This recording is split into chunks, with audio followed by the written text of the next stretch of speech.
The sun had barely climbed over the lake, casting golden reflections across the water, when Mark noticed a flurry of activity near the HOA gate. Karen, the neighborhood's self-proclaimed queen, was already pacing angrily, phone in hand. She had recently learned that one of the lakefront properties refused to join her exclusive HOA, and her ego couldn't handle it. What she didn't know, though, was that the property's owner wasn't just any resident. Mark, the landlord, had quietly purchased several homes in the neighborhood years ago. Calm, collected, and always 3 steps ahead, Mark watched Karen storm around, oblivious to his presence. Little did she realize, the very authority she was about to summon, the cops, was now standing on his land, under his rules and under his watchful eyes. Today, Karen's arrogance would collide with reality in ways she could never have imagined. Karen's voice rang out across the quiet street as she called 911, complaining about a non-compliant neighbor refusing to join the HOA. Her words dripped with authority and entitlement, but she didn't notice the subtle smirk on Mark's face as he stepped out from behind his car. Calm and collected, he approached, his presence immediately unsettling her. "Good morning, Karen," he said casually, as if the previous confrontation never mattered. Her eyes widened. This was the owner, the man she had belittled, gossiped about, and judged from afar was now standing right in front of her, composed and unshaken. Panic flashed across her face, but she quickly masked it with forced composure. Mark's quiet confidence spoke volumes. This wasn't a simple HOA dispute anymore. Karen's rules, her calls to authority, her carefully maintained image. They were about to collide with reality in ways she had never prepared for. Karen's hand trembled slightly as she tried to regain control. I was just calling about the HOA rules," she stammered, forcing a polite smile. But Mark's calm gaze pierced through her facade. "Ah, yes, the HOA," he said slowly, letting the words hang in the morning air. "Funny thing about rules, Karen. They don't apply to everyone the same way."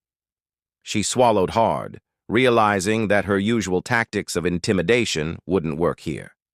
The cops were already on their way, but Mark had already dialed ahead, speaking directly with the dispatcher in a casual tone. By the time the officers arrived, Karen would see the full picture. Mark owned multiple properties in the area, including the one she was trying to control. Her world of influence and authority, built on appearances and petty power, was beginning to crumble, and there was nothing she could do to stop it.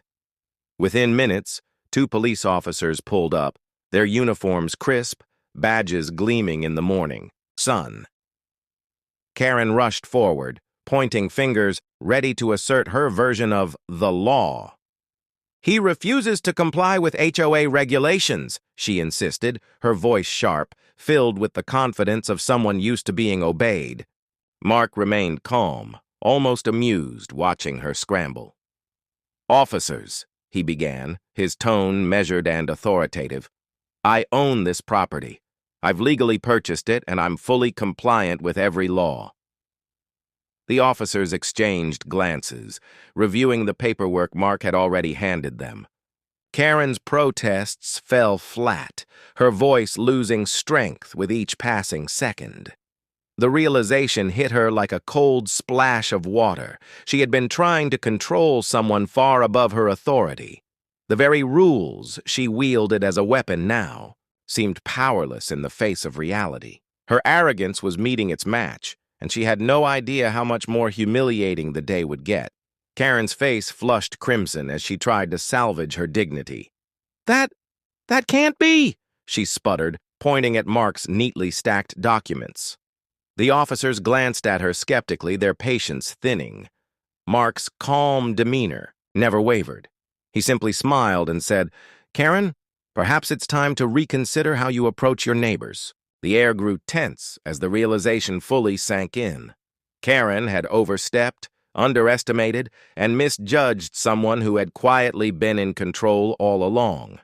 Her threats, Her calls to authority, even her carefully crafted reputation in the neighborhood, meant nothing here.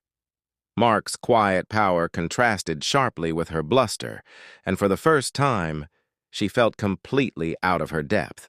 Around them, the morning lake shimmered peacefully, indifferent to the drama unfolding on its shore, as Karen's plans and pride began to crumble, leaving her scrambling for any semblance of control. Karen's frustration boiled over, but Mark remained unshaken. "You've spent so much time trying to control what isn't yours," he said softly, his voice steady yet firm. "Sometimes the lesson comes from realizing who actually holds the power." She opened her mouth to argue, but no words came.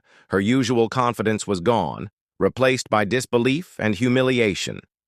The officers politely but firmly sided with Mark, confirming his ownership and legal rights. Karen's eyes darted around, desperate for some ally, some loophole, anything to regain her crumbling authority, but found nothing.